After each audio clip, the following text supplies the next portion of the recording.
Vamos a ver un ejemplo multicelda. Aquí tenemos la sección del ala, el revestimiento, los stringers, el spar frontal, el spar posterior. Por lo tanto, esto resulta en celda número uno, una celda intermedia que vamos a llamar celda número 2 y la celda número 3. Esta sección ha sido idealizada mediante booms. Recordemos de manera general que el método de idealización por booms lo que hace es que se toma un segmento, se toma el área del revestimiento con sus stringers y esa área total se asume que se concentra de manera puntual en lo que llamamos booms. La sección se idealizó mediante 6 booms y aquí tenemos las áreas equivalentes para cada uno de los booms. Ya dependiendo de la técnica de idealización mediante booms es que vamos a llegar a estas áreas equivalentes. También tenemos las áreas internas de las celdas, celda número uno, celda número 2, el área interna de la celda número 3. Para cada segmento, la longitud, por ejemplo, de uno a 2, 1023 milímetros, que es la misma en la parte inferior, de 2 a 3, 1274 milímetros también, igual en la parte inferior, y para el segmento de 3 a 4, una longitud de 2200 milímetros. Espesores equivalentes de 2 milímetros, excepto los elementos verticales. Para el elemento vertical, de 3 a 4, de 2 a 5 y de 1 a 6, vamos a usar espesores de 2.5 milímetros. Luego vamos a considerar un módulo de corte de 27.600 newtons sobre milímetros cuadrados, lo cual es típico para aleaciones de aluminio de uso aeronáutico. La misma G para todas las celdas. En realidad, una estructura, una sección, puede estar fabricada de diferentes materiales, diferentes aleaciones y de diferentes módulos. Y en esos casos se tendría que hacer un análisis adicional para establecer una G equivalente. Pero para fines prácticos, aquí vamos a considerar un mismo módulo de corte. Aquí por la simetría de la estructura, tenemos que el eje neutro pasa por la mitad y a partir del eje neutro tenemos las distancias de los booms. Se nos pide calcular el flujo cortante en la sección cuando se somete a una carga interna de 90 kilonewtons. Estas cargas internas vienen de un diagrama, por ejemplo, de fuerza interna. La metodología para calcular el flujo cortante en secciones multicelda en realidad es muy parecida a lo que ya hicimos o a los pasos que vimos para una sección monocelda, donde necesitamos primero encontrar el flujo básico y para ese flujo básico calcular lo que viene siendo un Q0. Ese Q0 se le agrega al flujo básico y así encontramos el flujo cortante final. Aquí lo que va a cambiar para secciones multicelda es que cada celda va a tener su propio Q0. Entonces encontraríamos Q0 para la celda número 1, Q0 para la celda intermedia y un Q0 para la celda número 3. Y eso es lo que vamos a ver cómo se resuelve para encontrar esos Q0s y así agregarlo al flujo básico.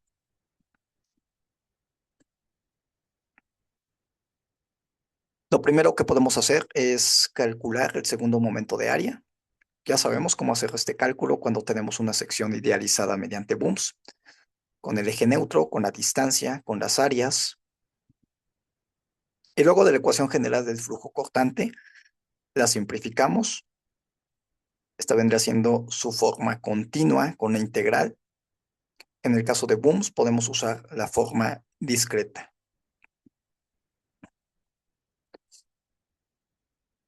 Sustituimos para obtener la ecuación que nos va a permitir calcular el flujo básico.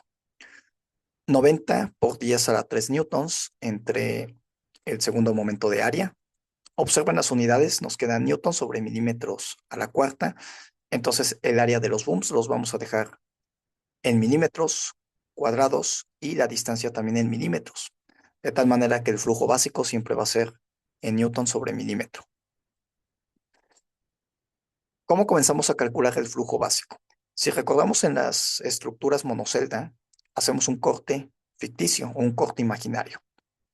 Bueno, en una estructura multicelda también necesitamos para cada celda hacer un corte imaginario, un corte ficticio.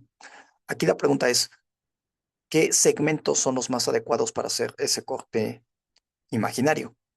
Bueno, los segmentos a tener en cuenta son aquellos segmentos que estén abiertos o que estén con el exterior. Por ejemplo, si consideramos la celda número 1, el segmento de 3 a 4 está al exterior. Si consideramos la celda número 2, el segmento de 2 a 3 o el segmento 4 a 5 están con el exterior. Entonces, cualquiera de estos dos segmentos se podría hacer el corte. Y finalmente, la celda número 3. Tenemos el segmento de 1 a 2, el segmento de 5 a 6 o el segmento de 6 a 1. Cualquiera de esos tres podríamos hacer un corte. Lo que se recomienda, la práctica recomendada cuando tenemos secciones de ala, es hacer el corte en todas las celdas, ya sea en la parte superior o en la parte inferior. Y es lo que yo voy a hacer aquí. Voy a hacer los cortes en todas las celdas en la parte superior. Entonces, para la celda número 3, en la parte superior, un corte imaginario. En la celda número 2, otro corte imaginario. Y aquí en la celda número 1, un corte en la parte superior. O bien también se podría todos en la parte inferior. Lo que no se recomienda porque podría prolongar los cálculos es hacer cortes en elementos que se comparten. Por ejemplo, el elemento vertical 3 a 4 se comparte con la celda número 1 y la celda número 2. En teoría se podría hacer el corte sin ningún problema, pero eso alargaría más los cálculos. Por eso, repito, la recomendación es tomar segmentos que quedan con el exterior. Es lo que aquí voy a hacer. Se ilustran los cortes imaginarios en cada una de las celdas. Ahora sí, el objetivo es usar la ecuación del flujo básico para calcular en todos los elementos el flujo básico.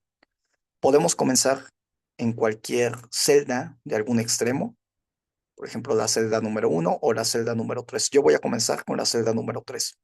No hay que olvidar que donde hicimos el corte imaginario, el flujo básico es de cero. Lo hacemos cero. De 1 a 2, entonces aquí quedaría de cero. De 2 a 3 quedaría de cero. Y todo el segmento de 3 a 4, un flujo de cero. Si comienzo con la celda número 3, sería de 1 a 2 y luego continuaría de 2 a 5, luego de 5 a 6 y de 6 a 1. Aquí tenemos de 2 a 5. Se hace el cálculo para el boom.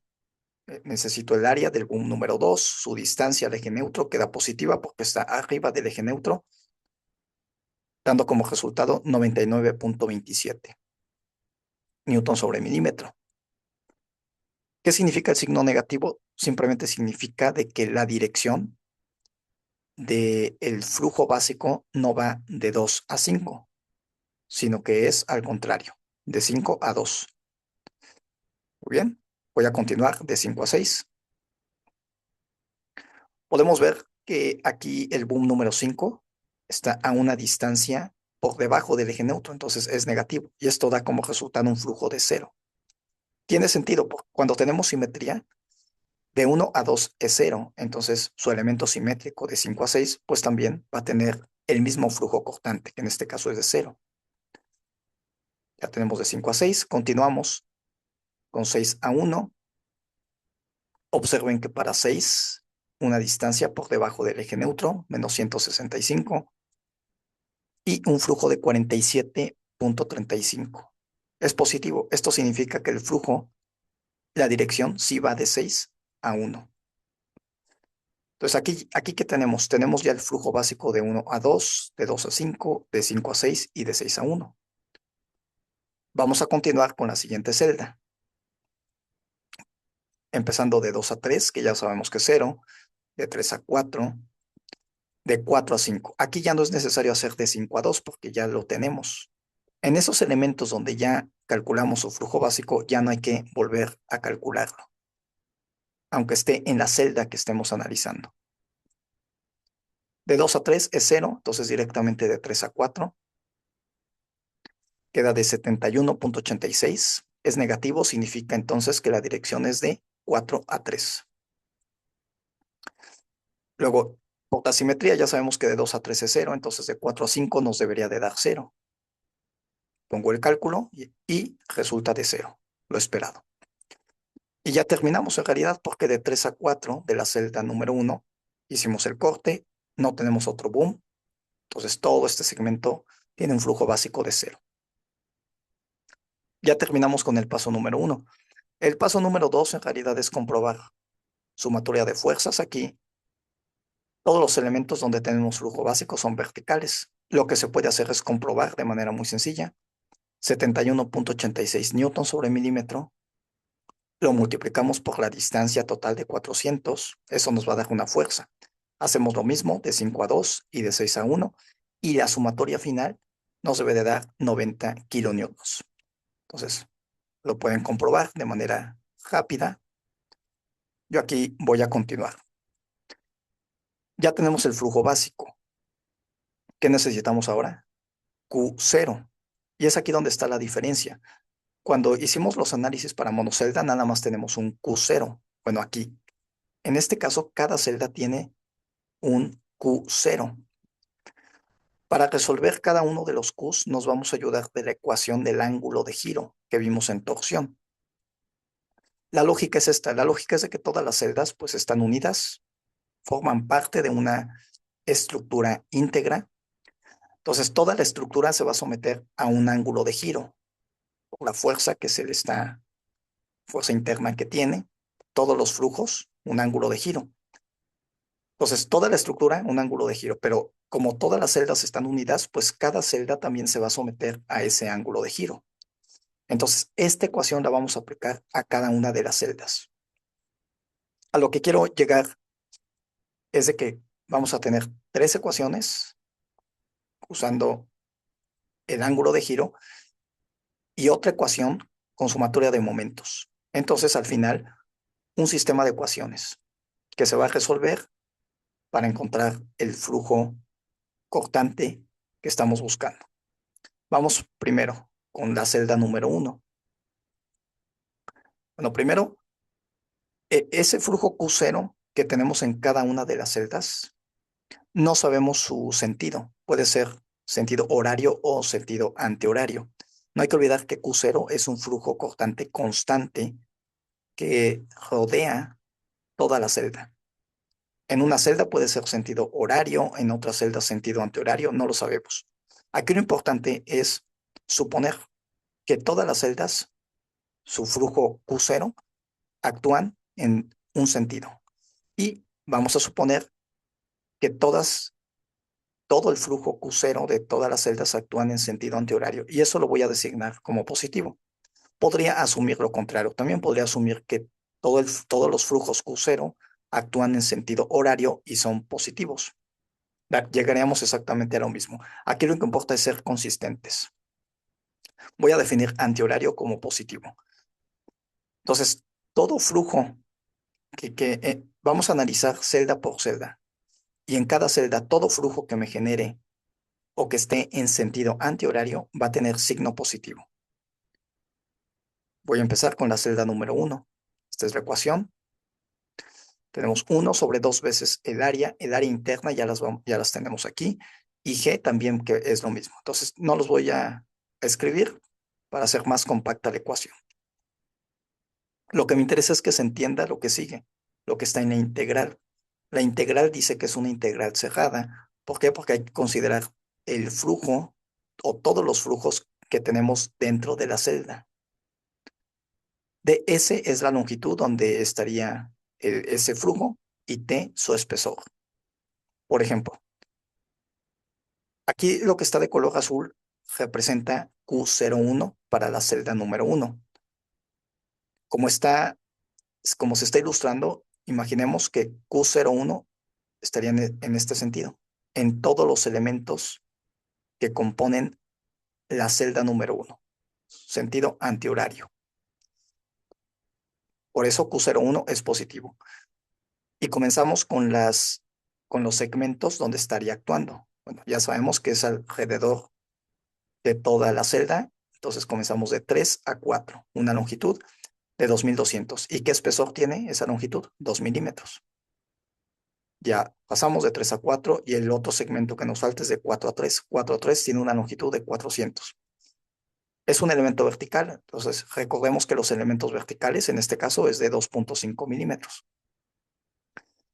Ya acabamos con Q01, pero hay que asegurarnos de incluir todos los flujos cortantes que encontramos en la celda.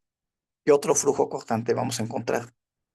Bueno, observen este elemento de 4 a 3. De 4 a 3 tenemos el flujo cortante Q01, pero la celda número 2 tiene su flujo cortante Q02 y Q02 en este caso también va a pasar por el elemento de 3 a 4.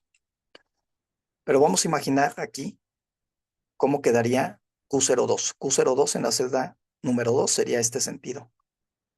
Pero cuando pasa por el elemento de 3 a 4 sería hacia abajo. La dirección de las flechas Q02 sería hacia abajo. Si lo vemos desde la celda número 1, un flujo cortante hacia abajo sería sentido horario. Imaginemos la flecha Q02 que viene de la celda número 2 es hacia abajo, pero aquí estamos para la ecuación de la celda número 1, entonces viene hacia abajo y para la perspectiva de la celda número 1, ese Q02 sería sentido horario. Por esta razón es negativo aquí, porque sentido horario entonces es negativo. Nada más tenemos Q02 en este segmento y este segmento tiene una longitud de 200 más 200, 400 y el espesor 2.5. Bien, entonces hay que fijarnos en estos elementos compartidos. Ya acabamos, aún no acabamos porque nos falta el flujo básico. Vean el flujo básico, la dirección de las flechas es hacia arriba. Hacia arriba, ¿qué dirección vendría siendo? Si lo vemos respecto a la celda número 1, sentido antihorario. El mismo sentido que tiene Q01. ¿Sí? ¿Sí? Entonces, por esta razón le dejamos positivo. Una longitud de 400 y el espesor de 2.5. Repetimos para la celda número 2. Este viene siendo el ángulo de giro. El ángulo de giro es exactamente el mismo para todas las celdas. Esa es la otra incógnita en realidad. Entonces tenemos cuatro incógnitas. Q01, Q02, Q03 y el ángulo de giro. Entonces necesitamos cuatro ecuaciones. Aquí vamos a obtener tres ecuaciones, una, dos, tres, y la cuarta ecuación ahorita la vamos a obtener de sumatoria de momentos. Celda número 2.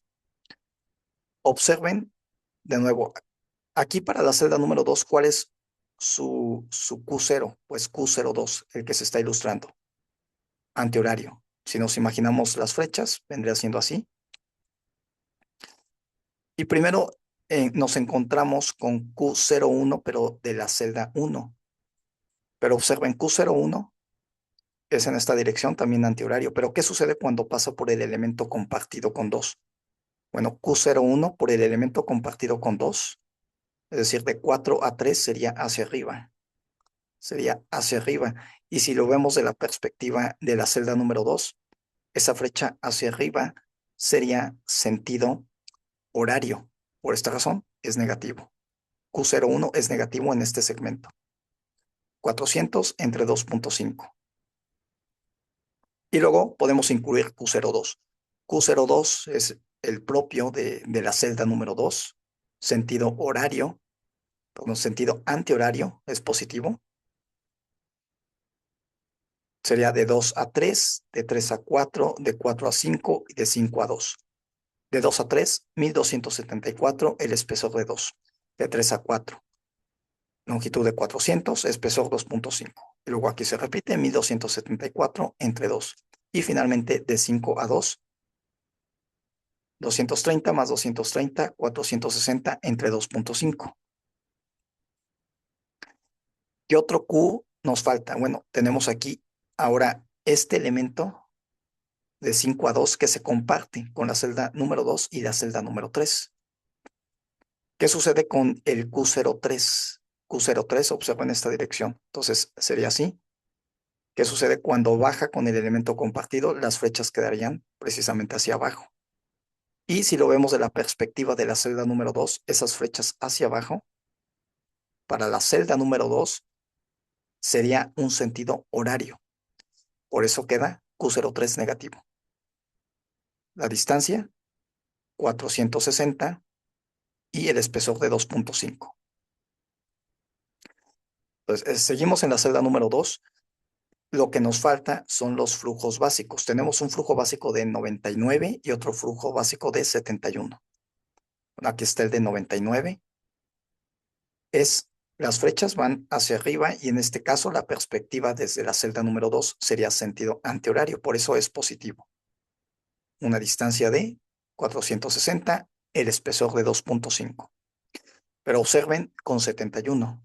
La dirección de las flechas sería horario. Por esta razón, negativo. Y finalmente para la celda número 3. Pueden analizar. Ahora, aquí Q02, cuando pasa por el elemento compartido con la celda número 3 de 5 a 2 sería hacia arriba. Con la perspectiva de la celda número 3, esas flechas hacia arriba sería sentido horario. Por esta razón, Q02 aquí queda negativo. Q03 es el flujo propio de la celda número 3, entonces aquí es positivo, sentido antihorario. Tenemos las distancias, los espesores. 47.35 sería antihorario y 99.27 sentido horario negativo. Ya tenemos las tres ecuaciones. Nos falta una ecuación. Esa ecuación es sumatoria de momentos, esta fórmula que ya hemos usado. Para fines prácticos podemos tomar, por ejemplo, este punto donde está pasando los 90 kilonewtons. Así, este término SY no lo consideramos, sería cero, porque es donde está pasando la fuerza. Si tomamos momentos respecto a este punto, pues nada más hay que considerar, por ejemplo, el 71.86. Y aquí, muy importante, ya definimos sentido antihorario positivo. Bueno, en la sumatoria de momentos vamos a seguir trabajando con esa convención. Todos los momentos antihorarios positivos. Muy importante esto. Entonces, básicamente, al aplicar esta ecuación de ángulo de giro, definimos antihorario positivo, nos seguimos quedando con esta convención para la sumatoria de momentos, antihorario positivo. Aquí lo que hacemos, comenzamos con el 71.86, tomamos este punto como referencia, donde como sumatoria de momentos alrededor de este punto, 71.86 nos generaría un momento horario, entonces sería negativo. No hay que olvidar que estos son newtons sobre milímetro, hay que multiplicarlo por la distancia, 400. Esto ya nos daría la fuerza. Estamos interesados en el momento, entonces el brazo de palanca 1270. 299 no los contamos porque están pasando por el punto donde tomamos los momentos. Los 90 tampoco los consideramos. Lo otro que nos falta son los 47. Este 47.35 sería antihorario, entonces es positivo. 330. Okay, aquí la 47.35, 330. Y el brazo de palanca de 1020. Al final, ¿qué otro fenómeno nos estaría generando momento? Los Q. Un Q, una Q, un flujo cortante constante en una celda. ¿Cómo se representa en su momento? Dos veces el área por Q. Entonces, para el efecto del momento del Q01 es 2 veces el área de la celda 1 por Q01. Algo similar para la celda número 2. Tenemos el área, celda número 2 y celda número 3, Q03. Y listo. Básicamente ya tenemos 4 ecuaciones, 4 incógnitas. Se resuelven simultáneamente Q01, Q02, Q03 y el ángulo de giro, que es la otra incógnita. Bien. ¿Qué podemos ver? Primero los signos. Los que son positivos, pues significa de que está en sentido como así lo asumimos. Por ejemplo, aquí Q02 y Q03. 6.22 y 19.52 actúan en sentido antihorario, ese Q0.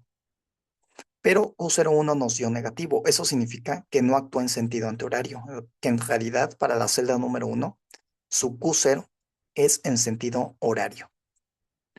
Entonces, en la siguiente diapositiva lo que voy a hacer es cambiar aquí. Aquí está. En la parte superior es el resultado final. Aquí en la parte inferior únicamente como referencia el flujo básico. Al final, ¿qué es lo que se tiene que hacer? Bueno, pues nada más hay que ver la dirección de los flujos. Observen que de 3 a 4 el flujo básico estaba de 0, pero ya sabemos que Q01 es de 1.72 newtons sobre milímetro. ¿Pero en qué sentido? En sentido horario, porque nos dio negativo. Entonces, aquí estoy representando el flujo de 1.72 en sentido horario. Ahora, de 3 a 4 teníamos un flujo básico de 71.86 hacia arriba. ¿Qué es lo que hay que hacer? Bueno, observen que 71.86 hacia arriba, pero ¿qué sucede con el 1.72? El sentido antihorario. Entonces, cuando pasa por el elemento de 3 a 4 sería hacia abajo. 71.86 se le resta 1.72. ¿Y qué pasa con el Q02? Porque Q02 también pasa por el elemento de 3 a 4. Bueno, Q02 es positivo. Entonces aquí, sentido antihorario. Por lo tanto, cuando Q02 pasa por el elemento de 3 a 4, es hacia abajo. A lo que quiero llegar es de que Q01 y Q02, cuando pasan por el elemento de 3 a 4, van hacia abajo. Pero aquí el flujo básico va hacia arriba. Entonces, a 71.86 le restamos 1.72 y 6.22. Y así llegamos a 6.91 newton sobre milímetro. Observen aquí de 2 a 3, era 0. Ya tenemos el 6.22 en sentido antihorario. Acá también 6.22. Luego de 1 a 2. De 1 a 2 era 0. Bueno, aquí ya calculamos el Q03, 19.52 antihorario y es 9.52 antihorario. Previamente aquí de 6 a 1 era de 47.35. Pero ya sabemos que tenemos este Q03 de 19. Sentido antihorario también hacia arriba. Entonces 47.35 más 19, llegamos a los 66. Entonces, de manera, con este método encontramos el flujo cortante para una sección multicelda. Bueno, espero que resulte útil.